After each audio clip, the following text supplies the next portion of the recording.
Jill Dando, known to her family and devoted viewers as a reliable reporter and passionate investigator, was insightful, introspective, and powerfully persuasive inside of the journalism world.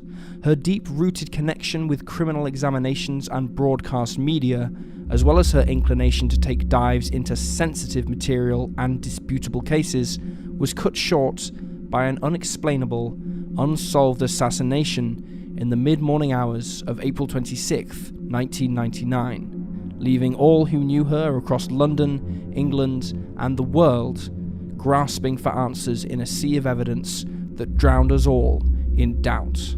In the hope of providing more substantial reasoning built on observable evidence and situational analysis, this is an examination of the murder of Jill Dando and the collection of controversies left at 29 Gowan Avenue in Fulham, London. This is Cold Case Detective.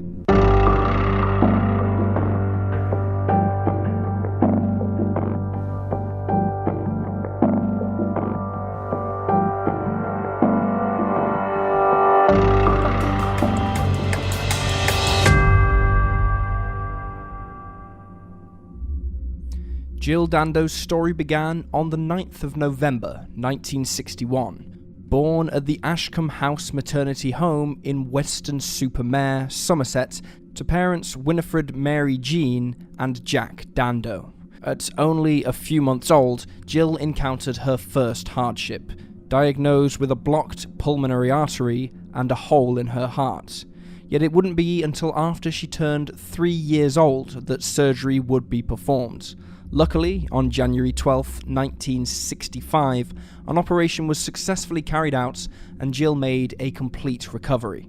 Growing up alongside her older brother and only sibling, Nigel Dando, Jill always held a deeply rooted fascination for television whilst flashing unlimited academic potential. Her gravitas was felt by both peers and instructors as she climbed her way through fantastic marks at Whirl Infant School, Greenwood Junior School, and Whirl Comprehensive, where her affection for broadcast media was heightened after she wrote to DJ and radio personality Jimmy Savile, asking for him to find a way to get her on the television. Of course, this is a complex issue after his death brought forth a myriad of controversies. In 1979, Jill received head girl status at Broadoaks Sixth Form Centre after achieving high marks on her O-level coursework. Afterwards, Jill's journalism track began with courses at South Glamorgan Institute of Higher Education in Cardiff. It was around this time she joined the Amateur Dramatic Society in Weston-super-Mare and the Exeter Little Theatre Company, contributing to the performing arts at the Barnfield Theatre and refining her public speaking skills. Even at the age of 18, Jill dissolved herself within radio and communications, volunteering at the Sunshine Hospital Radio. Outside of schooling, Jill obtained a reporter trainee position with Western Mercury newspaper through connections of her father and brother, fellow employees. While not known as a print journalist, Jill used these experiences and opportunities to navigate the news scene as a whole, growing both as a professional and as a storyteller. Half a decade later, Jill was scouted by John Lilly of BBC Radio Devon after she transitioned from writer to newsreader at the station for their early morning programming. This work took her to another BBC affiliate where she headlined Spotlight Southwest. During her initial time with the BBC, Jill was met with a personal crisis when her mother passed away after fighting leukemia for a year and a half. A couple of years later, Jill expanded her regional television broadcasting career, jumping to BBC Plymouth. It wouldn't be much longer before Jill's gravitas and exceptional persona led her to national television work in London, presenting BBC short bulletins on their BBC One and BBC Two television news. Throughout the first half of the 90s, Jill cemented her legacy across multiple shows, programs such as Breakfast Time, The 6 O'Clock News, Holiday, Songs of Praise, and most famously, Crime Watch, which she spearheaded as a co-host and lead presenter in 1995. At the peak of Jill's popularity and position in British broadcasting, she won the BBC Personality of the Year award in 1997, as well as claiming the title of highest profile amongst BBC on-air folks. Simon Calder, a writer for The Independent, wrote this about Jill in her obituary in 1999. Quote, "Only very rarely does a broadcaster become so much a part of our lives that the mere mention of the name is enough to conjure up an instant and wholly positive image. Jill Dando achieved this in a television career that lasted barely a decade." Calder wasn't the only one to offer these sentiments. Throughout her career, Jill was known for her stark professionalism, yet beautifully human touch she brought to her reporting. Despite a rigorous 80,000-mile escapade around the world for television, sports, and news bulletins, Jill made time for all those she interacted with, steering through controversy with grace and compassion. Her attitude was infectious and her potential was limitless, and everyone across Great Britain knew it the second her face appeared on their TV sets.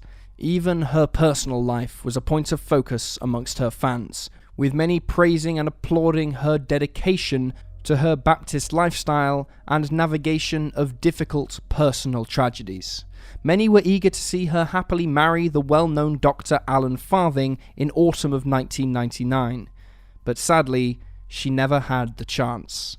Fate had other ideas that morning of April 26, 1999, a day in which Jill and the rest of the country woke up expecting to see her bring comfort to homes all around England for the 6 o'clock news programme. Instead, BBC viewers were met with a special kind of breaking news, involving one of the most beloved and high-profile personalities on television. In the early morning hours of April 26, 1999, at around 10 a.m, Jill Dando leaves her fiancé Alan Farthing's home in Chiswick, the West London district. She is by herself and travels by car. A few minutes later, Jill pulls over at a garage to fill up her car with gas before heading back on the A4, then exits to Hammersmith and parks at the King's Mall.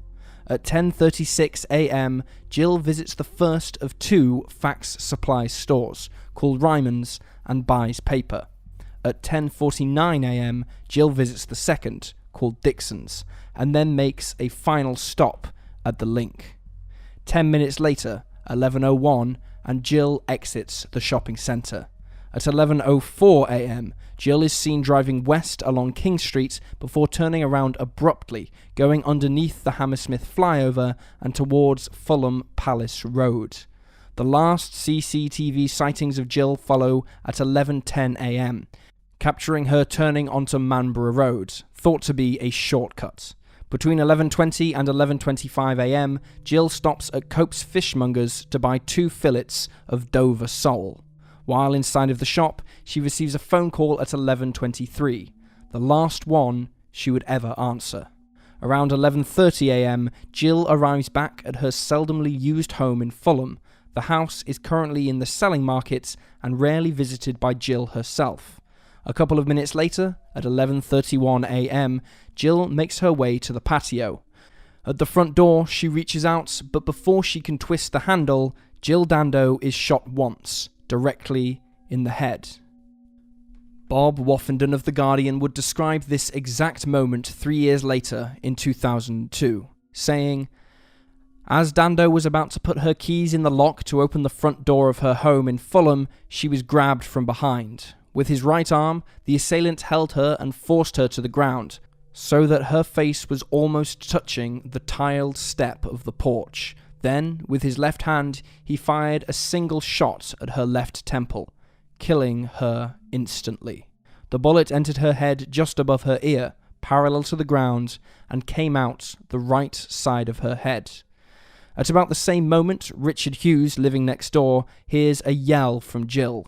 Later explained it sounded like someone greeting a friend. He hears no gunshots, sees no murder, but he does catch a glimpse of a man leaving the scene, a 6-foot white male in his 40s, later understood to be a killer. 15 minutes pass by, and at 11:46 a.m, Jill's body is found by Helen Doble, another Fulham suburb neighbour. Not long after, paramedics and authorities arrive on the scene. They immediately transport Jill to Charing Cross Hospital. About 1 hour later, Jill Dando is pronounced dead on arrival at 1:03 p.m. 6 months later, after weeks filled with public mourning and scrutinised investigating, police combine over 2,500 interviews, 1,000 statements, and countless leads to build a vast yet promising portfolio of case data. Just north of the 1-year anniversary of Jill's murder, law enforcement single out their prime suspect, known stalker and sexual offender Barry George. Barry comes onto police radar when it's learned that he lives less than a mile away from Jill Dando's Fulham residence and is surveilled by undercovers. On May 5th, 2000, Barry is arrested on suspicion of murder. 3 days later, on May 28th, he is officially charged, presumably setting the fast track to solving Jill's death. A year passes by, and on July 1st, 2001, Barry George is convicted of the murder of Jill Dando at the Old Bailey in London. However, Barry continues to maintain his innocence. He appeals 3 times over 6 years, the third being successful in November of 2007 after the prosecution loses discredited forensic evidence.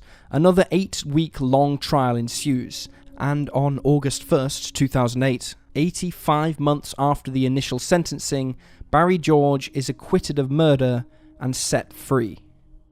Over a decade later, investigators and all followers of Jill's unexplainable assassination still stumble through theories and string together vast webs of unconnected clues, finding hot leads that take them only to cold corners, where answers are hidden by the massive amount of potential suspects, situations, and solutions. Amidst the chaos, to pick out a culprit and find a motive for this senseless killing, one thing was slowly yet surely agreed upon by close observers of the case and crime scene analysts. While it doesn't exactly answer the question of who killed Jill Dando, it does answer the question of exactly what happened. Fellow cold case experts hypothesized in 2008 that Jill was killed not by an amateur or via accidental manslaughter or in a senseless act of rage, but rather was murdered by a professional assassin, or at least by someone with the skills, stealth, technology, and resources to carry out an invisible crime, as invisible as an assassination can truly be. This type of slaying was labelled as a hard contract execution, in which, quote, the muzzle of the gun is making direct contact with whatever or whomever is being shot at the moment of discharge. But while the experts waited to say for sure if Jill's death was indeed that of a professional execution, Bob Woffenden of The Guardian actually wrote about the scenario way back in July of 2002, in communication with a British military intelligence officer who had in-depth knowledge of this exact type of crime. Woffenden wrote the following blurb, highlighting the most scientific breakdown of the assassination. Quote, from the outset, there appeared to be 2 vital clues to the kind of crime this was: the method of killing and the ballistics evidence. As Dando was about to put her keys in the lock to open the front door of her home in Fulham, southwest London, she was grabbed from behind. With his right arm, the assailant held her and forced her to the ground so that her face was almost touching the tiled step of the porch. Then, with his left hand, he fired a single shot at her left temple, killing her instantly. It was very close to 11:30 a.m. The bullet entered her head just above her ear, parallel to the ground, and came out the right side of her head and into the door, leaving a mark that was a mere 22 centimeters above the doorstep. Of course, this type of intentional, precise way of operating begs the question of why carry out such an elaborate scheme. Well, Woffenden's intelligence helps us answer that question as well. As was previously mentioned, Jill's neighbour, who had heard her shout, did not hear a gunshot due to the silent nature of hard contact shots.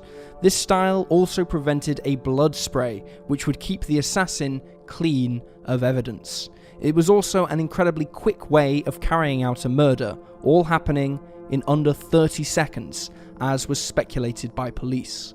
While the whodunit aspect of Jill's cold case has yet to be identified, the pool of possible perpetrators and trail of theories can at least be understood to circle around professionals with the backgrounds and materials needed to carry out such swift and immaculate violence.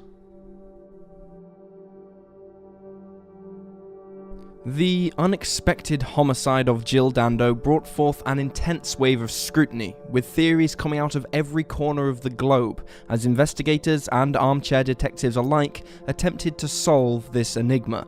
Luckily, with the previous explained case point, a few of the theories are now rendered moot, weightless as they fail to consider the killing was carried out professionally.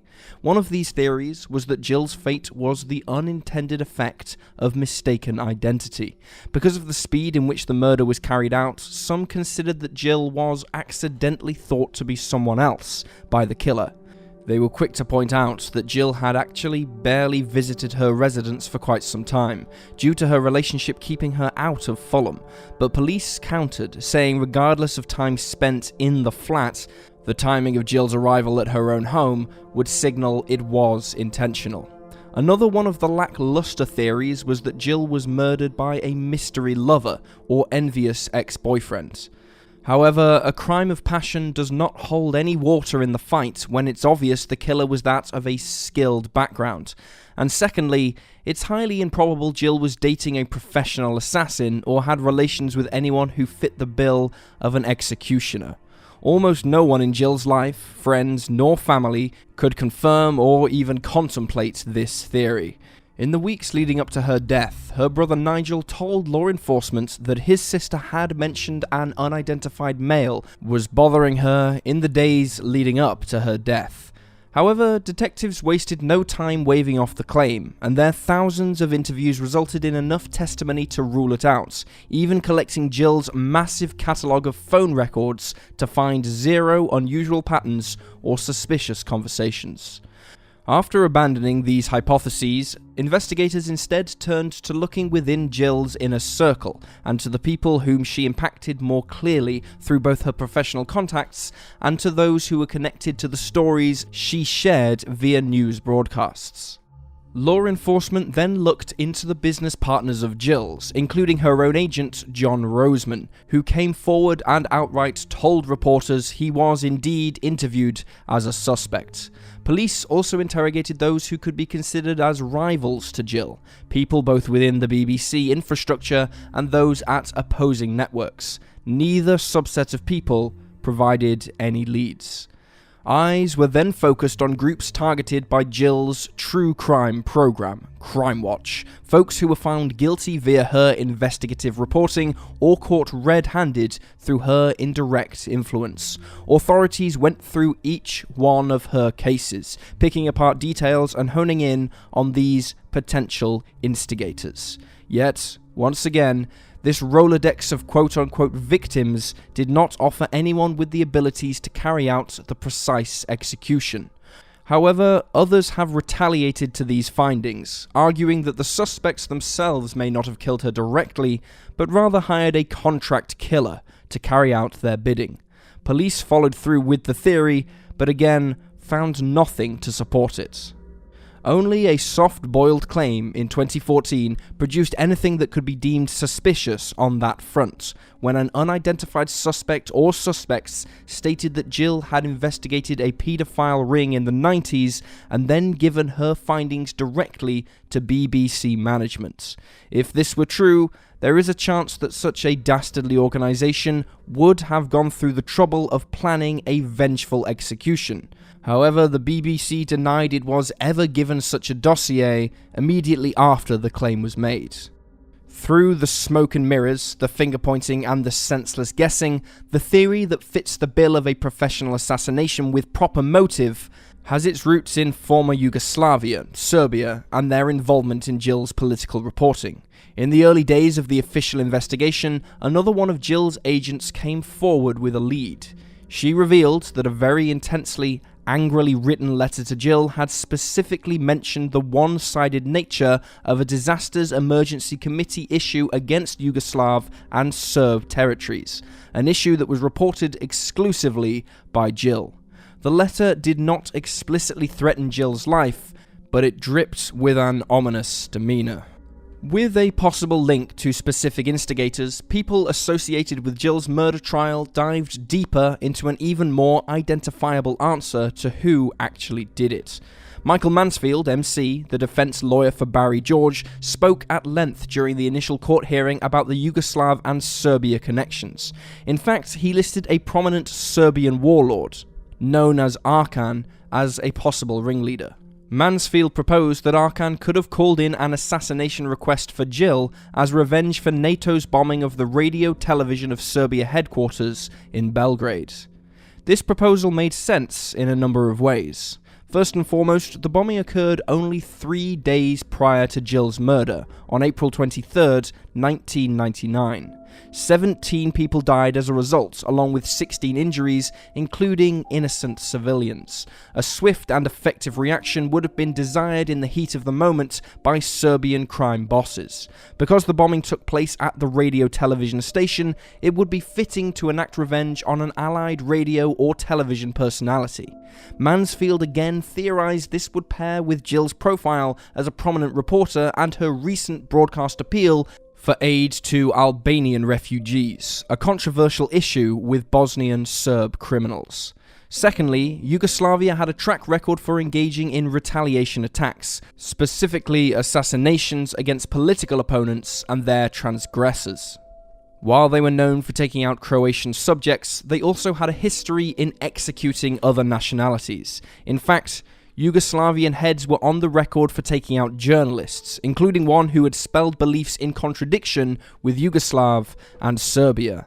This journalist was killed right outside his home in Belgrade in a similar manner to Jill Dando's situation, and only days prior to her assassination. Also, across the board, Yugoslavian hitmen acted like the supposed hitman acted in Jill Dando's murder. They worked in small teams, involving a triggerman and a spotter or getaway driver. They planned their missions down to the microscopic details, often targeting their victims outside of their homes to avoid mistaken identities, and never left behind any DNA evidence. All of the key components match the Jill Dando homicide, and despite the police tiptoeing around the hypothesis, many journalists and outside investigators believe this to be the most viable explanation, looking at the patterns and history surrounding Jill and these southeastern European warlords. Before we divulge our hypothesis of Jill Dando's unsolved murder, we want to make known our conclusions presented in Cold Case Detectives are purely logical speculation based on evidence, circumstance, and factual subtext. We are only privy to the same information presented in each podcast, and we do not promise certainty or a guarantee on the findings we reach in closing. We simply observe, research, and report. In regards to the obvious execution of Jill Dando, we believe that she was murdered by someone with a strong hatred for her work, either a vendetta in regards to Crime Watch or simply her multiple stances she took as a reporter. However, we do not believe she was killed at the hands of a hired contract assassin by Serbian gangsters. Here's why. In September of 2001, BBC heard from an unidentified source claiming that a man thought to be an assassin walked into a Portobello bar in central Belgrade and received immediate applause from his fellow customers, and admitted to murdering Jill Dando 2 years prior. It was a strange tip, and the assassin in the story was quickly connected to a Serbian immigrant from the United Kingdom named Milan Mitrovic, a protected alias. Mitrovic frequented the Belgrade Portobello bar, but told the Daily Mail in an exclusive interview in March of 2019 that he was never applauded there, never told anyone he killed Jill, and never killed Jill in the first place. He was quickly suspected by Scotland Yard due to his shadowy history. As a young boy, he and his family fled Yugoslavia to the United Kingdom, but Mitrovic went back to Serbia to fight Bosnia as a teenager for heritage reasons. It was there he gained an in-depth knowledge of weapons and the life of warlords, committing his first robbery at the age of 17 and descending into a life of crime. He served 4 prison terms and was truly shaping into the prime suspect for an international assassination attempt, but Mitrovic maintains his innocence. He admits that he met the Serbian crime lord Arkan, but was not offered a contract by him to murder Jill. He says they discussed sports on the single time they met, and nothing illicit. To provide the final proof, Mitrovic showed the Daily Mail his old passport, revealing that he had been in Macedonia from March 19th to June 13th, 1999, the exact time of Jill's death, giving him an official alibi and crossing him off the list of Serbian-connected possibilities. Even the lead gangster himself, Arkan, was eventually forgotten about. The BBC World Affairs editor John Simpson met with Arkan the day of Jill's assassination, conducting reports on the NATO bombings while in Belgrade. In an interview with police, Simpson told that Arkan told him he had never even heard of Jill Dando that day in April 1999, let alone called for her death. Simpson ended the interview by pointing out that if Arkan really wanted to retaliate against NATO by killing a prominent British journalist, he would have just killed Simpson right there anyway. Vengeance by the Serbian rebels would have necessitated a boastful conclusion. They would have taken credit for it, say many political experts. They would not have gone away quietly. In addition to the very low chance they could have pulled together a hit on Jill in the mere days it happened after the actual NATO bombings. Forensic results also lead us to believe the killing was not that of an actual professional bounty hunter. The Daily Mail wrote in their 2019 re-examination, the bullet, 2mm shorter than standard ammunition, would have a low muzzle velocity. The cartridge bore crimping scratches where a pointed tool had been used, possibly to tighten its grip on the bullets. This was not the weapon of a professional assassin. In addition, they highlighted the fact that a bullet was left behind on Jill's doorstep in the first place. Everything seemed so sleek and premeditated, but the fact of the matter is that a truly efficient cold killer would not leave behind such an obvious mistake. Despite all of this, we still believe the killer was intentional and had no remorse in their slaying, angry at Jill and most likely the BBC at large for their diligence in stopping criminals and making their political beliefs well known. Tony Hall, head of the news for the BBC in 1999, received threatening phone calls and angry messages from unknown callers in the days and weeks following Jill's death, potentially from the killer seeking further impact. Jill's national affection could have turned certain criminals or instigators the wrong way, and if she did indeed spur the wrong person into action, it's not out of the realms of possibility one of her reports lit the flame of someone who had enough intel and went to the extreme to solve their insecurities. While early reports stated that CCTV showed no signs of a pursuant against Jill on April 26th, and interviews with people in her circle contained zero hints that Jill was agitated or paranoid, new updates to the case suggest otherwise to the former point. 6 separate people on Gowan Avenue later stated they all saw a similarly built man on their street, of a quote, swarthy or Mediterranean appearance, both the night before and the morning of the murder. This coincides with another testimony by an employee of the fishmonger's store who helped Jill cash out that fateful morning. The employee stated an early to middle-aged man of the same build was seen hanging out by himself, wearing a suit and holding a mobile phone. The employees saw this man seconds before assisting Jill and could tell something was off, telling the Daily Mail he appeared bothered by indecision.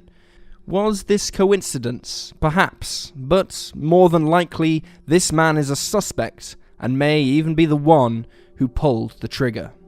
What we do know almost certainly is that the death was not a botched robbery or attempt at thievery. Jill's jewellery and wallet were on her person, nor did she have any physical signs that an altercation took place, such as bruises or hand imprints on the skin or scratch marks. There was no struggle, just a yelp, followed by silence. We will probably never know who exactly killed Jill Dando, barring an unexpected admission of guilt, or unless the murder weapon is found. Whoever the assailant is or was, they had intent, they had skill, but they were not perfect. They were careful to perform as silent an assassination as can be done without a silencer, but not smart enough to remember to pick up the single golden bullet afterwards. They were intelligent enough to get in, get out, and make it happen quickly, but bailed out by a lot of luck. They were clever enough to catch Jill at her quiet, unused home, but not smart enough to be certain there would be no forensics left behind. In fact, a major clue or lead probably would have been obtained by investigators, but in the mad rush to resuscitate Jill by medics, the crime scene was disturbed beyond recovery. The close proximity execution might have resulted in a single fibre or strand of DNA to transfer to the body, but in the removal of Jill's shirt and CPR procedures taking place right there on the doorstep, police had no chance to inspect the scene. Not only was Jill lost there on the doorstep of 26 Gowan Avenue, but so too was the biggest opportunity to identify who might have left her there. Despite the misfortune, this is not how Jill Dando will be remembered. Her lasting image will not be in a crumpled heap laying against her front door, but rather as a persevering and professional icon of global media, a storyteller by heart, and a hopeful leader by soul. She was courageous, she was respectful, she was never afraid to buckle up and find the answers to life's most complex questions.